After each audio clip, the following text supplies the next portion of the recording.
Ya, dia Sarawak mengalu-alukan penerbangan terus dari China ke negeri ini. Menteri Pengangkutan Sarawak Datuk Seri Lee Kim Shin memberitahu sebelum ini terdapat penerbangan terus dari Kuching ke Shenzhen, China. Walau bagaimanapun penerbangan berkenaan dihentikan selepas setahun beroperasi.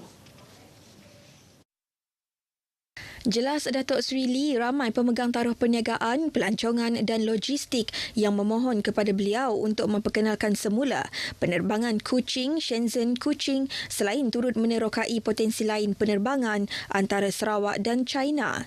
Beliau percaya dengan adanya jaringan perhubungan udara antara China dan Sarawak akan memainkan peranan besar untuk memacu pertumbuhan industri pelancongan, perdagangan, pelaburan dan logistik. Ini akan membantu mencapai sasaran strategi pembangunan pasca COVID-19 2030. Beliau menyatakan demikian dalam satu kenyataan media selepas menerima kunjungan hormat rombongan daripada China Aviation International Construction and Investment Company Limited dan Aviation Investment Group Company Limited di Kuching. Air tidak terhasil NRW masih menjadi isu di Sarawak berikutan seringnya berlaku kebocoran paip di bandar maupun luar bandar di seluruh negeri. Menteri Utiliti dan Telekomunikasi Dato' Julaihi Narawi menjelaskan ia berlaku disebabkan sejarah Sarawak yang dahulunya tidak mempunyai jalan raya selain saluran paip yang usang. Untuk itu, Datuk Julaihi berkata adalah penting untuk Sarawak mempunyai koridor utiliti bagi menempatkan saluran paip yang dibina oleh pembekal-pembekal utiliti ke sesuatu kawasan. Beliau memberitahu demikian kepada pemberita selepas majlis perasmian pejabat baharu Jabatan Bekalan Air Luar Bandar JBAB Semarahan di Kota Semarahan. Dalam pada itu katanya kementeriannya masih dalam usaha untuk mengurangkan NRW kepada 25% menjelang tahun 2030 dengan beberapa langkah antaranya menubuhkan koridor utiliti dan pemasangan meter pintar. Datuk Julaihi menegaskan walaupun dengan sistem pemetaran pintar dan menggantikan paip agihan yang sudah usang, satu lagi faktor yang memainkan peranan penting untuk mengurangkan NRW ialah sikap pengguna itu sendiri. Beberapa keperluan utama akan disediakan di pos kawalan keselamatan Tapak Megah yang telah memulakan operasi kawalan sempadan sejak November 2022.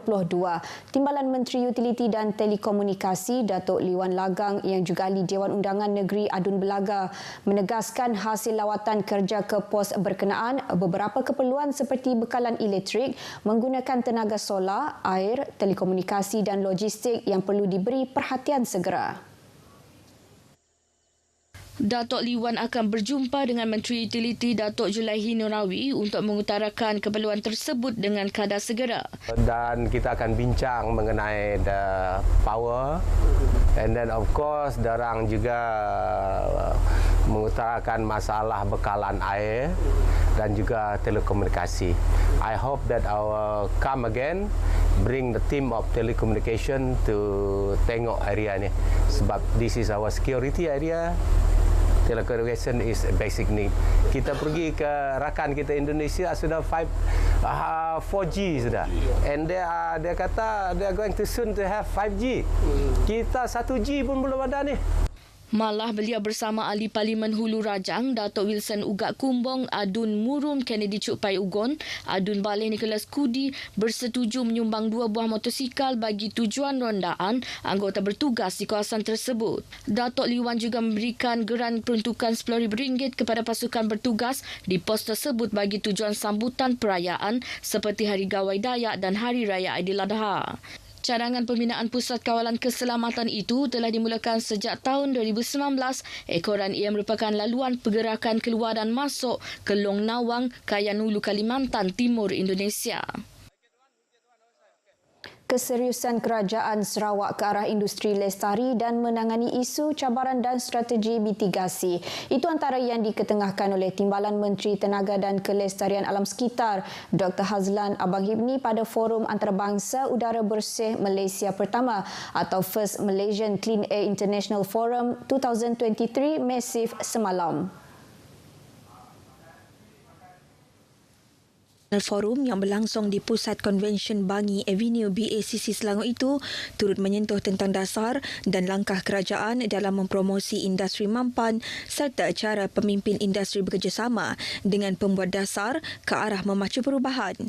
Menurut kenyataan media yang dikeluarkan oleh kementerian berkenaan, pada forum itu Dr. Hazlan juga memberitahu insentif yang boleh dilaksanakan oleh pihak kerajaan bagi menggalakkan industri mengamalkan amalan mampan serta potensi pertukaran antara pertumbuhan ekonomi berbanding kemampanan. Beliau juga mendedahkan cara kerajaan boleh bekerjasama dengan industri untuk mencipta pelan hala tuju bagi peralihan kepada masa depan yang lebih mampan. Pada forum bertemakan industri lestari strategi mitigasi ke arah langit biru itu juga, Dr. Hazlan berkata forum itu dilihat menyediakan platform untuk rangkaian perbincangan dan perkongsian pengetahuan mengenai isu-isu berkaitan kualiti udara. Macif 2023 itu dihadiri 700 peserta dari 50 buah negara di seluruh dunia. Kaedah kutipan zakat harta dalam kalangan umat Islam di Sarawak semakin meningkat. Pengurus Besar Tabung Baitul Mal Sarawak TBS, Datuk Shibli Abang Muhammad Naili berkata, ia merupakan satu perkembangan yang positif dalam meningkatkan ekonomi golongan yang tidak berkemampuan. Jadi saya melihat tren untuk zakat harta sudah semakin meningkat.